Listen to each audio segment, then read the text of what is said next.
Damos comienzo a un nuevo comentario bíblico expositivo, Servidores de Dios. Quien te habla es Manuel Cornejo.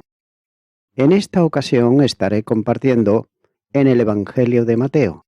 Mateo capítulo 14 y versículo 19, donde dice: Entonces mandó a la gente recostarse sobre la hierba, y tomando los 5 panes y los 2 peces, y levantando los ojos al cielo, bendijo y partió, y dio los panes a los discípulos y los discípulos a la multitud. Este es el versículo que anteriormente quedamos en Santiago capítulo 1, versículo 17, donde dice: Toda buena dádiva y todo don perfecto desciende de lo alto, del Padre de las luces, en el cual no hay mudanza ni sombra de variación. De manera que, habiendo dado gracia al Señor, partió los panes y también los peces, y mientras lo hacía, iba entregando porciones de cada elemento a sus discípulos, que dio para que los distribuyeran entre las gentes. Ahora bien, ¿cómo lo hicieron? Y también, ¿qué utilizaron para llevar el alimento a toda aquella enorme multitud?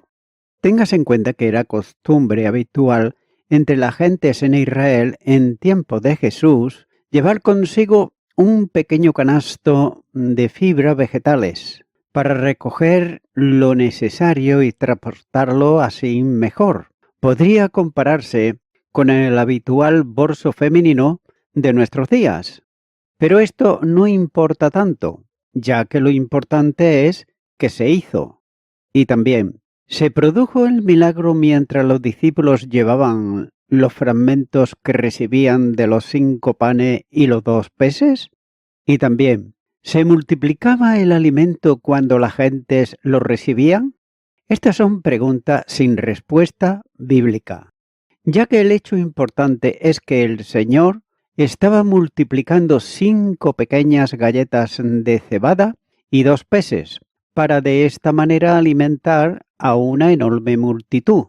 También es necesario reflexionar aquí a la luz del milagro sobre la acción social de la Iglesia, ya que el Evangelio del Reino que Jesús predicaba iba acompañado de acciones benéficas sobre necesitados, no solo en cuanto sanar enfermedad y echar fuera demonios, sino también en alimentar a las multitudes que no tenían pan, ya que el ministerio de amor consiste en entregarse hacia los demás, como Jesús hizo por todos. El Señor mandó dar de comer a quienes lo necesitaban. De esta manera Jesús enseñó directamente que el amor tiene que incluir también a los enemigos. Por ejemplo, en Mateo capítulo 5 y los versículos 43 y 44 dice: Oísteis que fue dicho: amarás a tu prójimo y aborrecerás a tu enemigo. Pero yo os digo: amad a vuestros enemigos, bendecid a los que os maldicen, haced bien a los que os aborrecen y orar por los que os ultrajan y os persiguen. Más tarde, el apóstol Pablo enseñaría que el amor hacia los enemigos incluía el darle de comer y beber cuando lo necesitasen. Las palabras del apóstol son un verdadero reto a los cristianos en el día de hoy, ya que, como dice Romanos capítulo 12 y versículo 20, así que si tu enemigo tuviere hambre, darle de comer; si tuviere sed, darle de beber. Ya que la acción social de la Iglesia es la respuesta a la demanda de Cristo, ya que no se hizo esperar.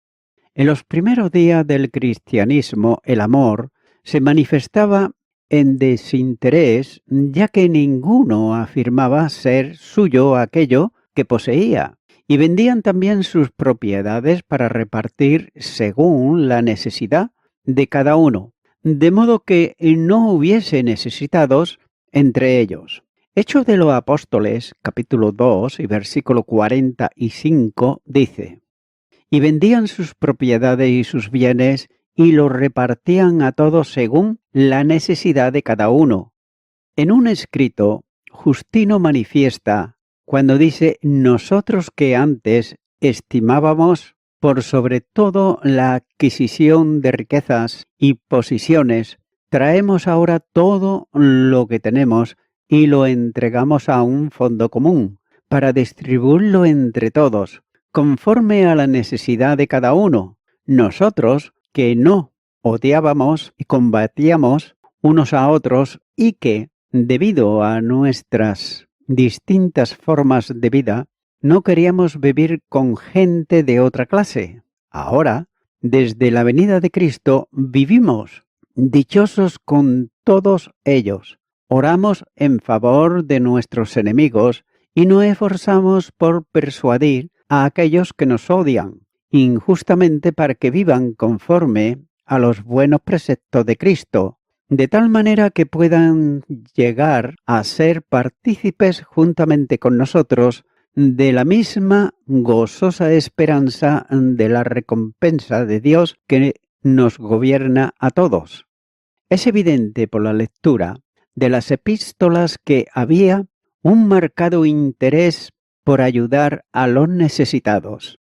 El apóstol Pablo había llegado a un compromiso con las tres columnas de la Iglesia para que no se olvidase de los pobres de Jerusalén. Gálatas, capítulo 2 y versículo 10 dice: solamente nos pidieron que nos acordásemos de los pobres, lo cual también procuré con diligencia hacer.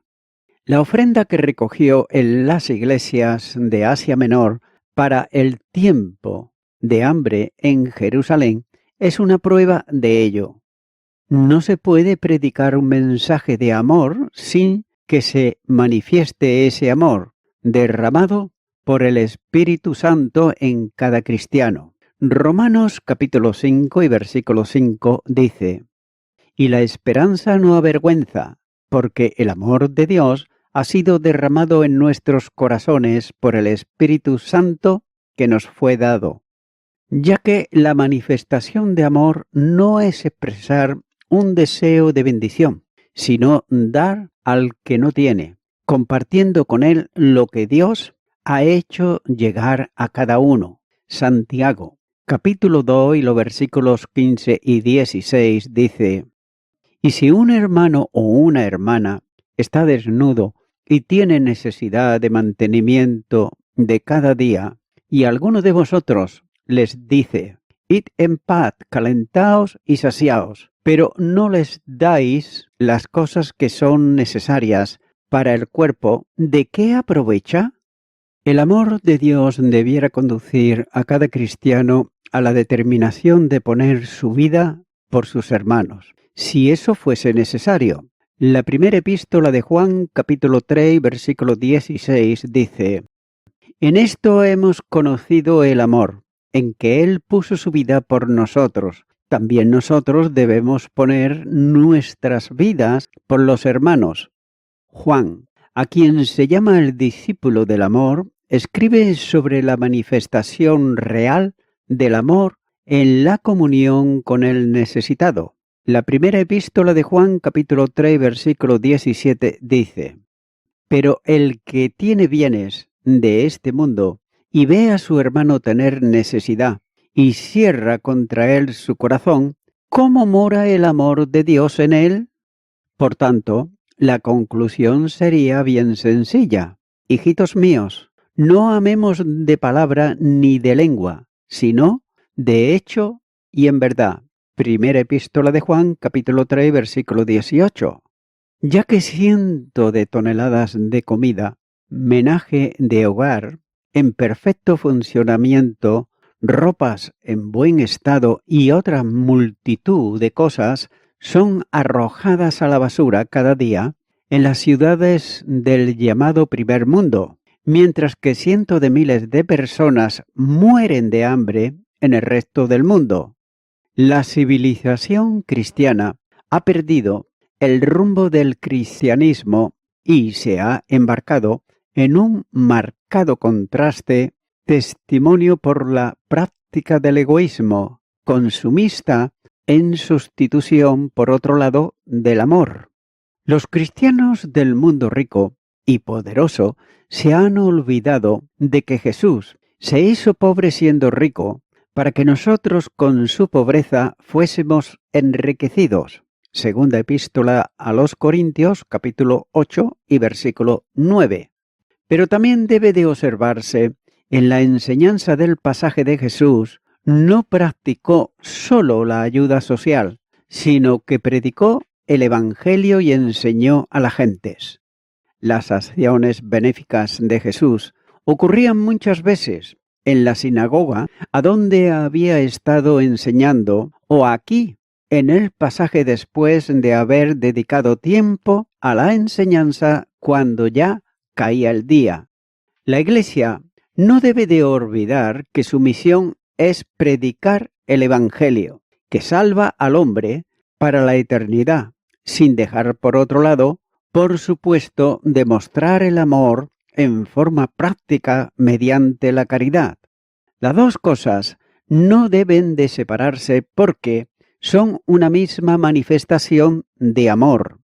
La obra social ha saturado a algunas iglesias que, olvidándose de la misión evangelística, se centran en la acción social.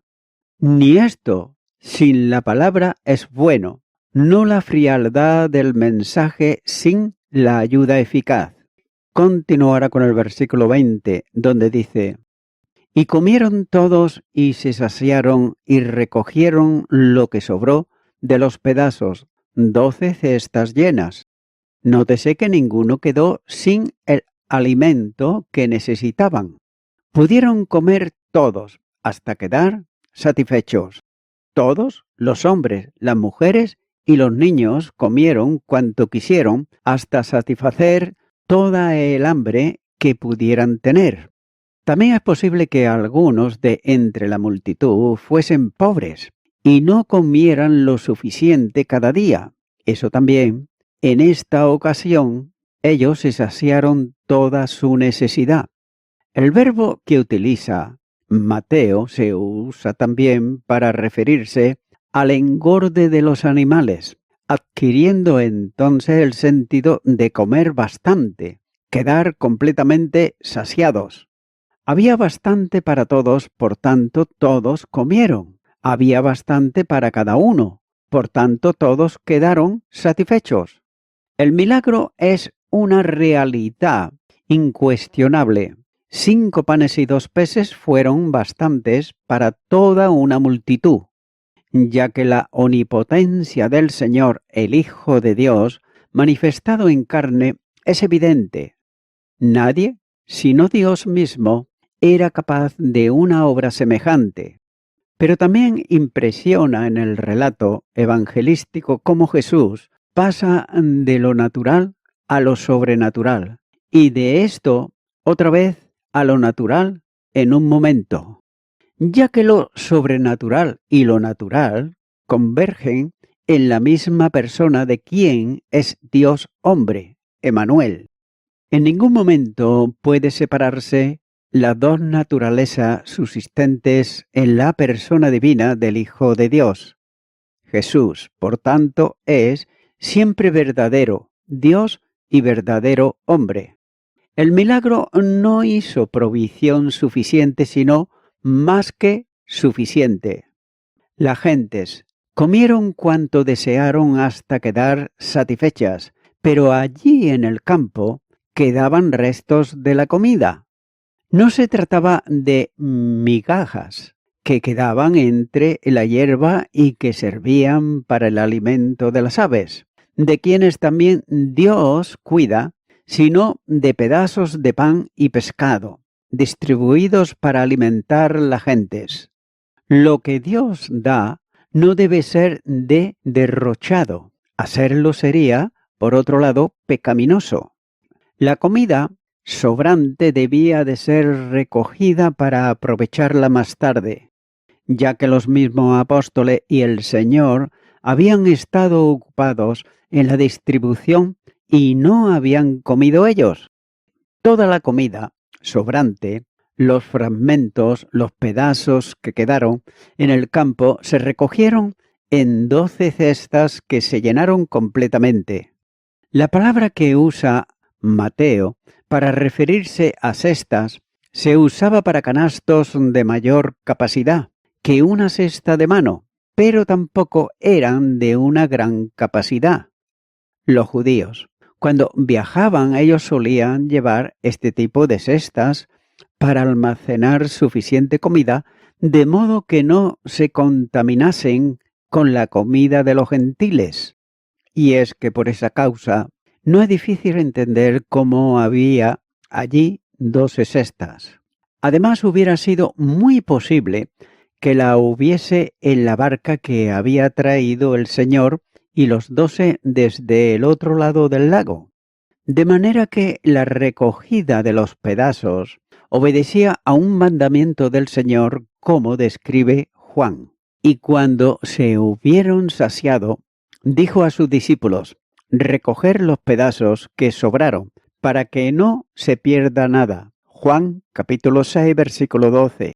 La provisión sobrante llegaba para cada uno de los apóstoles, porque fueron 12 los cestos llenados. Tenían alimento para los días venideros. También es necesario recordar que en alguna ocasión debió haberles faltado lo necesario por cuanto cogían espigas con las manos en los sembrados, para así poder comer, como muestra el capítulo 12 y versículo 1. Mientras cada uno de los 12 tenía un canasto, no se dice nada de la provisión para el hombre Jesús, que también necesitaba comer. En todo, se conforma a lo que enseñaba que más bienaventurada cosa es dar que recibir. Hechos de los Apóstoles, capítulo 20, versículo 35. El recoger los sobrantes pone también de manifiesto la obligación moral de no desperdiciar los recursos. Ningún hombre, y mucho menos un cristiano, tiene derecho de malgastar lo que tiene, especialmente en relación con el alimento. Jesús, después de dar con abundancia, ordenó recoger lo sobrante, a pesar de ser un humilde alimento de pan de cebada y peces del lago. La provisión que Dios hace para los suyos no es poco, sino lo suficiente en cada ocasión, rica y abundante. La abundancia de recursos materiales debe de ser bien administrada, sirviendo, como se consideró anteriormente, para ayudar a los necesitados, pero en ninguna ocasión para derrochar arrogantemente. Continúo ahora con el versículo 21, donde dice: y los que comieron fueron como 5,000 hombres, sin contar las mujeres y los niños. Los 4 evangelistas coinciden en que el número de los que fueron alimentados superaba ampliamente las 5,000 personas. Y Mateo dice que fue el número de los varones aproximadamente de unos 5,000, pero faltaban por añadir también las mujeres y los niños que estaban presentes.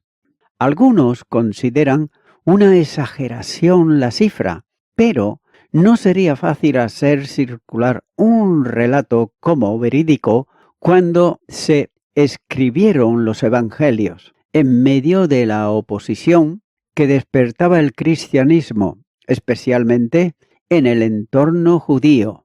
Por otro lado, el profesor Páramo comenta sobre esto y dice que, seguramente, cuando se escribieron los 3 primeros evangelios, vivían aún algunos de los que habían presenciado el suceso y participado en aquella comida milagrosa, y no se puede creer que iban a hacer circular por Gaza y las regiones vecinas la narración de un hecho falso, relativamente reciente y que muchos podían contradecir.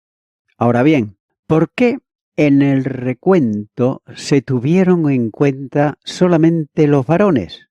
Tal vez porque debieron de haber sido una gran mayoría.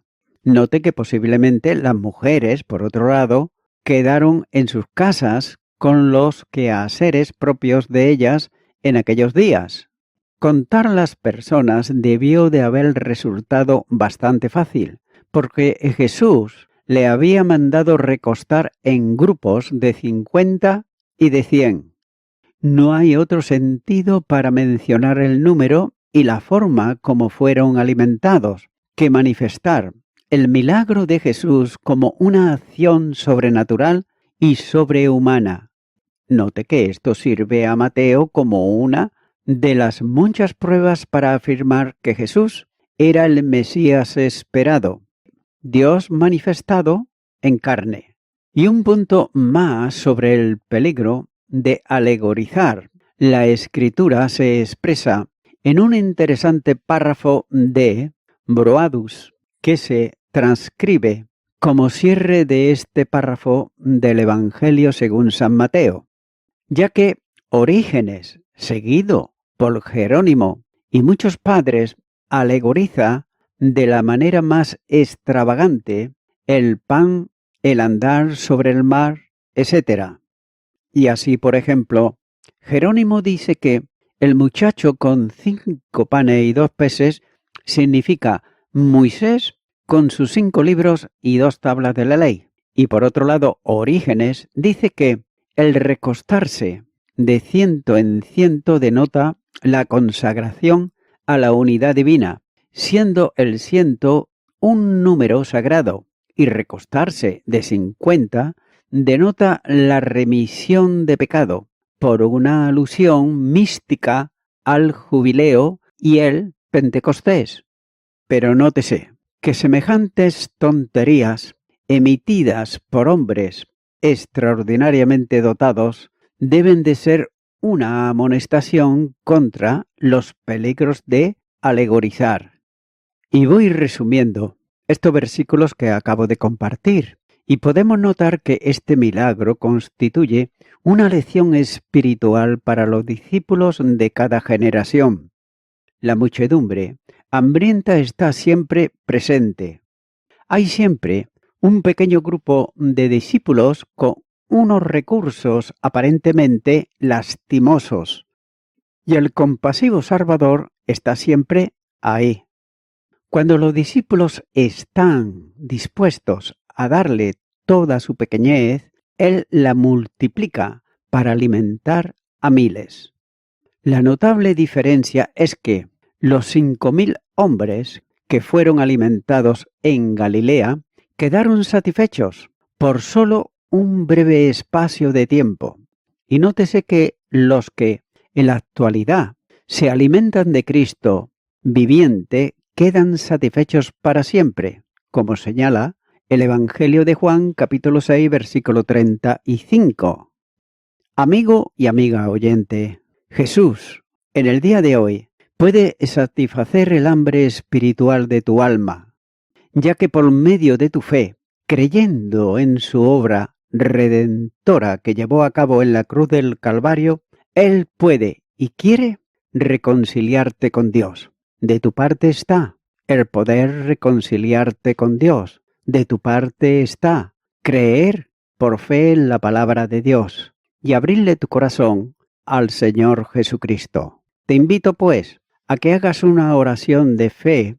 Para ello, repite conmigo y di: Señor Jesucristo, creo en tu palabra, y tu palabra manifiesta que no solamente de pan vivirá el hombre, sino de toda palabra que sale de la boca de Dios. Creo en tu obra salvífica y ahora te pido perdón por todos mis pecados, arrepintiéndome de todos ellos, y te acepto en este momento como mi único Salvador. En tu nombre, amén. Amigo y amiga oyente, si tú has hecho esta oración de corazón, te recomiendo que comiences a orar a Dios, en primer lugar, en el nombre del Señor Jesucristo.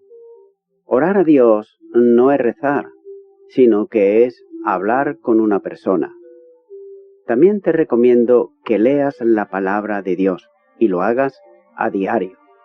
Comienza, por ejemplo, con el Nuevo Testamento.